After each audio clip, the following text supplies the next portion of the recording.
Bismillahirrahmanirrahim. La hadratul Mustafa Muhammad sallallahu alaihi wasallam wa ala alihi washabihi wa alihi wa dhurriyyatihi wa al jami'an.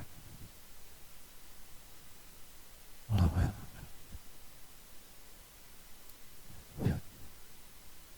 wa ala jami'i waliya wa aziz yahdikan nafas.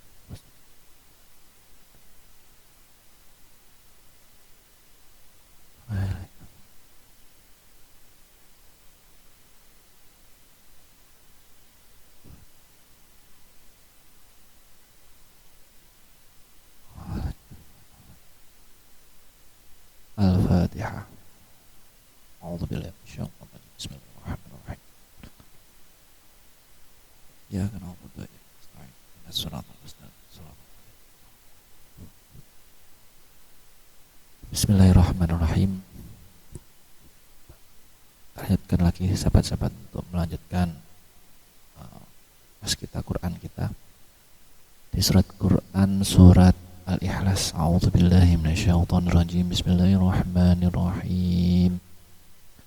Qul huwallahu ahad. Allahus samad. Lam yalid wa lam yulad wa lam yakul lahu kufuwan ahad.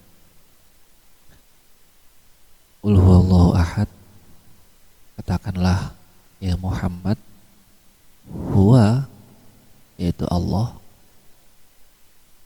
itu Allahu ahad, Allah zat yang esa. Ini surat favorit kita ya, surat andalan ini, Allahu ahad. Dan ternyata dalam riwayat dulu itu ada sahabat yang senang sama surat ini, diulang-ulangnya dibaca, qul huwallahu ahad, Allahus samad, lam yalid wa lam yulad wa lam yakul lahu kufuwan ahad. Terus diulang-ulang sampai ada temannya itu mengadu pada Rasulullah. Ya Rasulullah, si fulan ini mengulang-ulang terus surat Al-Ikhlas. Kemudian direspon sama Rasulullah, beliau itu bersabda yang artinya, demi Allah yang jiwaku Rasulullah berada dalam genggamannya, sungguh surat Al-Ikhlas itu sebanding dengan sepertiga Al-Quran. La ilaha illallah. Luar biasa ya. Karena memang kandungan-kandungan yang ada dalam surat Al-Ikhlas itu benar-benar murni, berkisah atau menginformasikan, mengajak kita untuk menyadari Allah yang ahad. Maka sahabat Bilal bin Rabah bisa dikatakan ketika beliau tenggelam dalam kesadaran ahad itu, Allah yang tunggal, yang diwiridkan yaitu ahadus somad, ahadus somad, ahadus somad, ahadus somad, ahad, ahadun, ahadun, ahadun, kan gitu. Yang ada dalam benaknya ya hanya Allah yang tunggal. Nah, sahabat-sahabat yang kami hormati, lafadz qul huwallahu ahad itu menurut Sayyid Qutb di dalam tafsir Dhilal Quran itu, ini adalah lafal yang memperhalus lafadz ahadun itu sendiri. Jadi kalau ahadun itu esa, diperhalus dengan huwallahu ahad.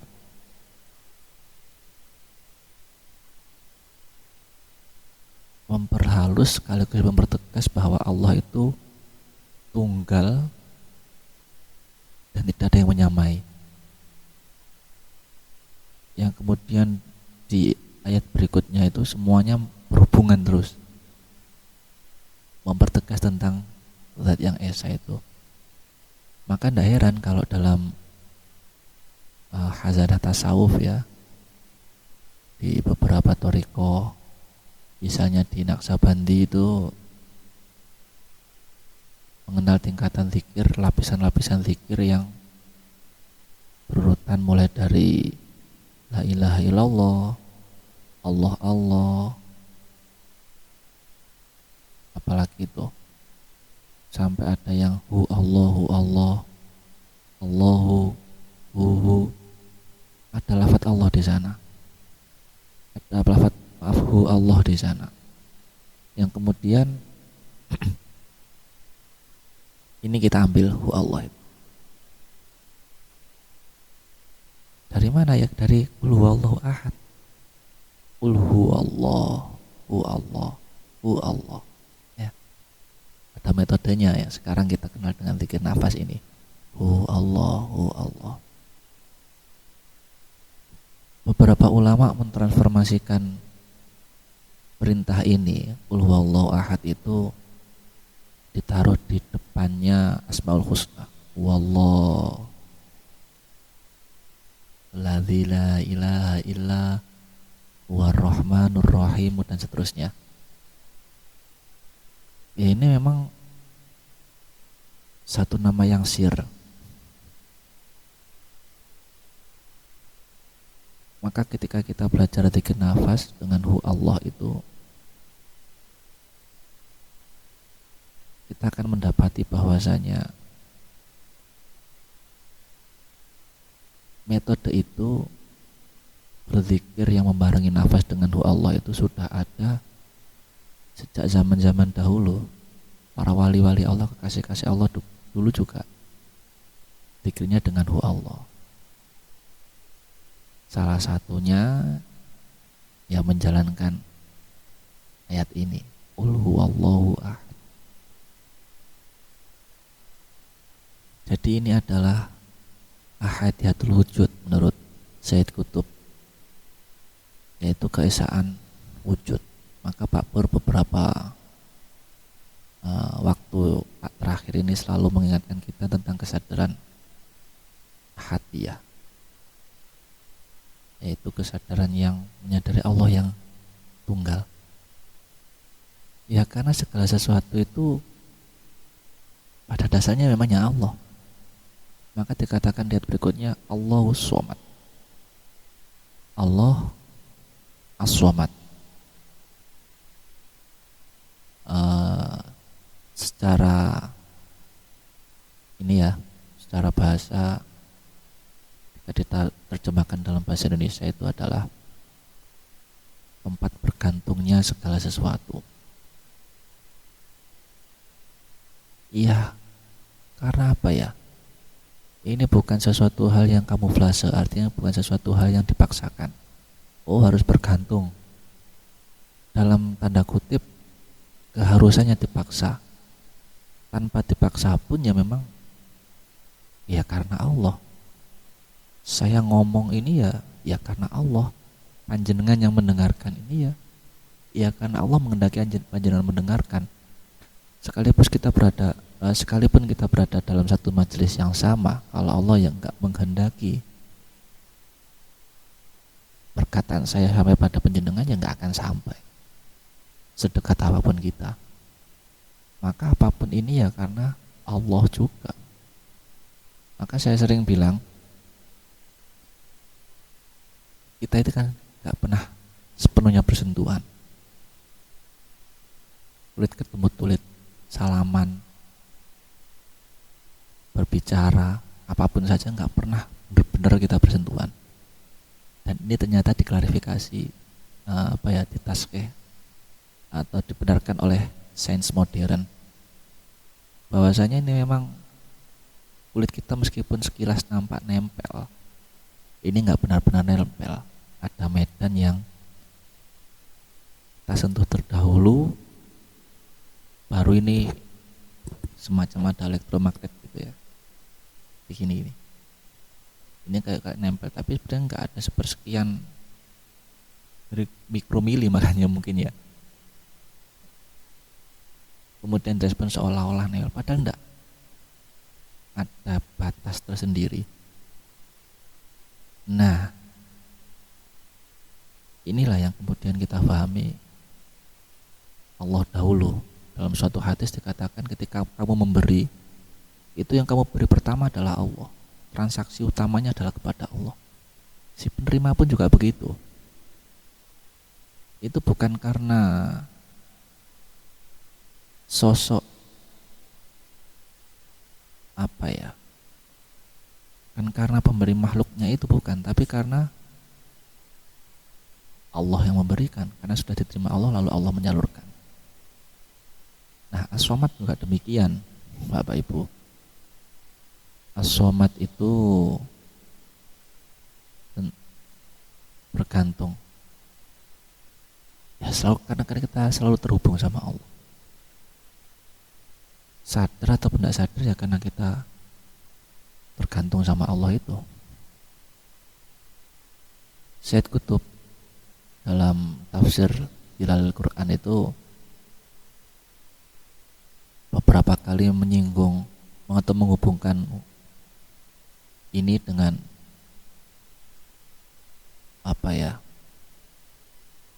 dengan bahasa tasawur, yaitu menjadikan pandangan itu menjadi bersih, tidak terpaut sama benar salah, objektif dan benar-benar murni kesenian. Kesadaran bahwa Allahu Ahad, Allahu Somad itu seperti yang kami jelaskan tadi, itu akan membentuk suatu kesadaran tersendiri di mana kemudian kita menyadari interaksi tunggal kita hanya kepada Allah. Kita berbuat baik pun itu kepada Allah, kita menerima kebaikan itu pun juga kepada Allah, juga karena dari Allah. Hubungan kita hanya Allah, hanya dengan Allah. Itulah sebagaimana dalam ayat lain yang insya Allah nanti kita akan mengulasnya, seperti di Quran yang sering Pak Pur sampaikan itu, bukan kamu yang melempar tapi Allah yang melempar, itu loh.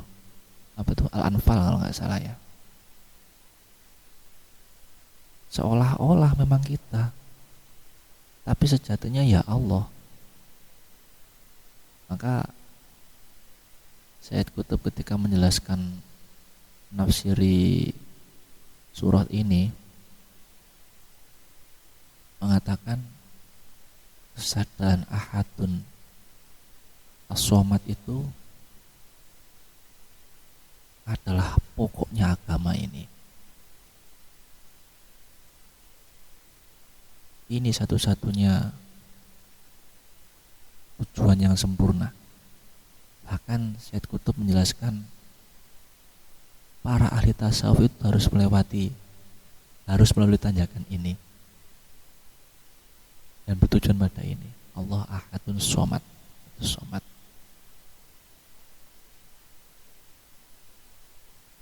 Ya karena memang itu tadi, tasawur itu pandangnya jadi bening.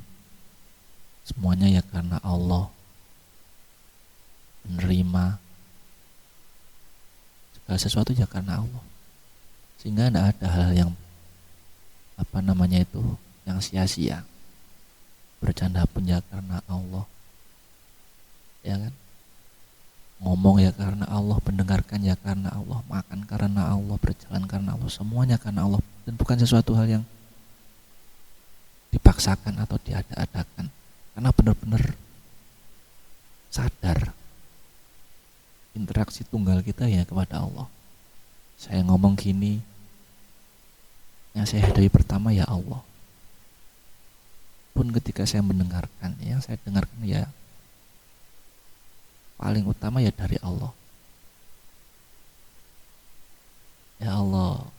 Ini makanya kalau orang sudah berada dalam kesadaran ahad, sadar Allah, zat yang tunggal, zat yang meliputi, zat yang tempatnya kita bernaung, tempatnya kita Allahu Somad itu bergantung. Kita kan tergantung Pak. Kita punya rencana jalan ke tempat A, ternyata Allah berkehendak ke tempat B, ya nggak bisa kita ke tempat A. Tergantung Allah. Maka ketika kita memandang hanya Allah, ya wes biasa saja gitu loh.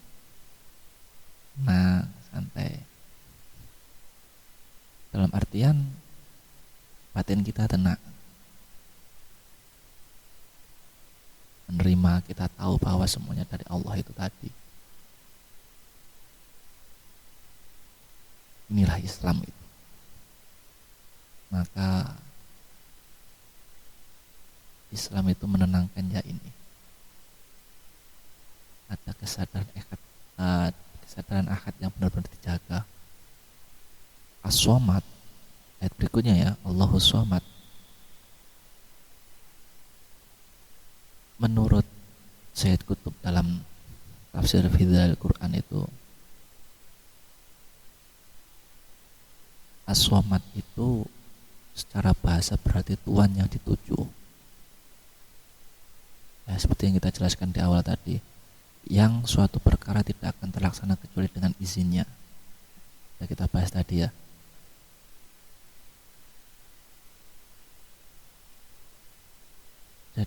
Jadi yang dapat menggerakkan semuanya ya As-Somad itu. Maka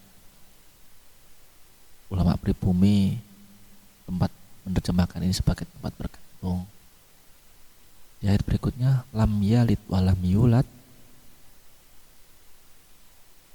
Sayyid Qutb di sini menjelaskan hakikat Allah itu tetap abadi, azali, dari dulu ya kayak gitu. Allah ini yang gini, yang laisa kamitslihi syai' ini.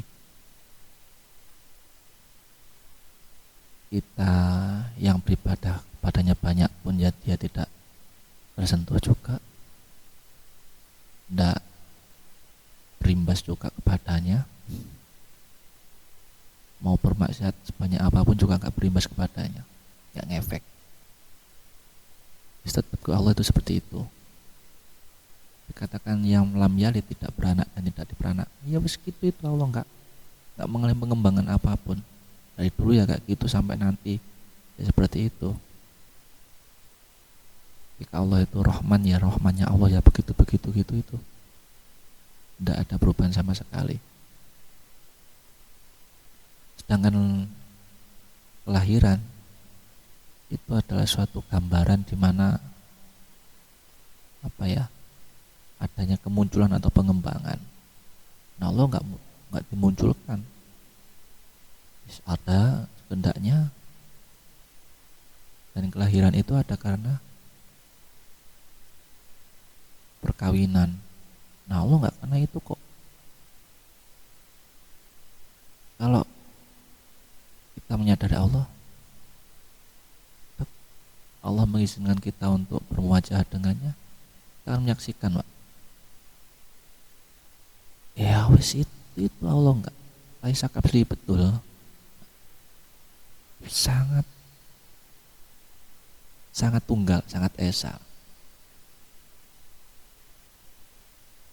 Jadi kalau dikatakan Allah beranak ataupun diperanakkan, itu ya sesuatu hal yang lucu memang kalau bagi orang yang sudah bermakrifat, sudah menyaksikan bahwasanya Allah tunggal. Ada yang bilang itu sebenarnya ya aneh juga bisa, kecuali kalau ada yang bilang beranak dan memperanakkan itu adalah karena kebodohannya, karena ketersesatan berpikirnya, kerancuan berpikirnya ya. Ada Tuhan kok diperanakkan, itu kan gak masuk akal.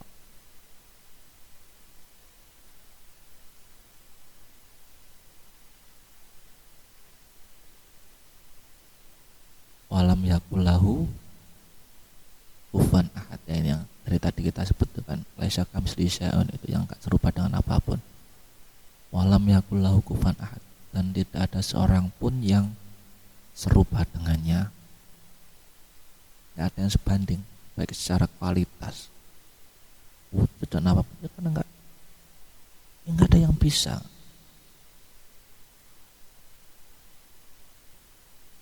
Nggak ada yang sebanding sama Allah, baik dalam itu tadi ya, baik dalam bentuk wujudnya maupun efektivitasnya. Nggak ada yang sama dengan Allah sama sekali. Ahad. Nah, ini makanya Quran surat ini itu dikatakan ikhlas, orang kalau sudah masuk dalam kesadaran ilahiyah yang ahadus somad itu tulis ikhlas, ya nerima, memberi pun juga santai saja karena interaksinya sama Allah tadi itu. Maka Syed Qutb dalam penghujung tafsir ini, tafsir Fidlalil Quran, ketika menafsirkan surah ini itu dipungkasi dengan ungkapan bahwa surat ini Al-Ikhlas itu adalah untuk memantapkan dan menetapkan akidah tauhidul Islam.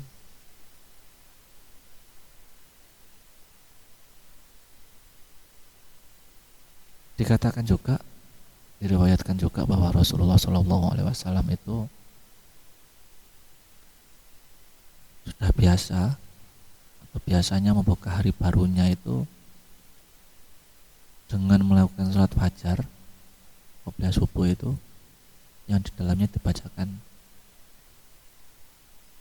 surah Al-Ikhlas dan Al-Kafirun, ya untuk membuka kesadarannya bahwa tidak ada sesuatu hal apapun yang bukan karena Allah. Tidak ada. Karena kita kadang-kadang kalau bangun tidur, kalau nggak kita sadarkan dengan qul huwallahu ahad, tidak menyadari Allah, menyadari hal yang lainnya, ya sudah,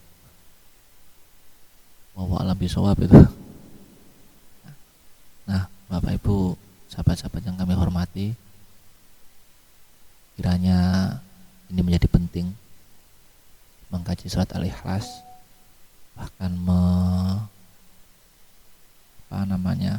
memasuki relung dimensi Al-Ikhlas itu sendiri.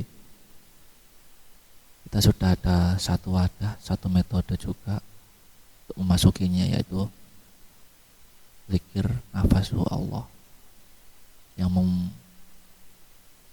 yang melatih kesadaran kita untuk selalu menyadari Allah yang tunggal tadi. Allah.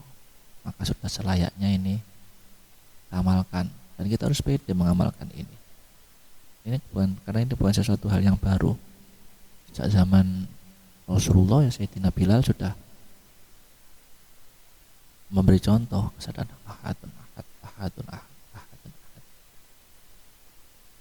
Allah sudah memberikan contoh melalui sahabat Bilal bahwa dan ahad itu penting. Ya silakan nanti masing-masing dicoba dipraktekkan kesadaran ahadiyah itu.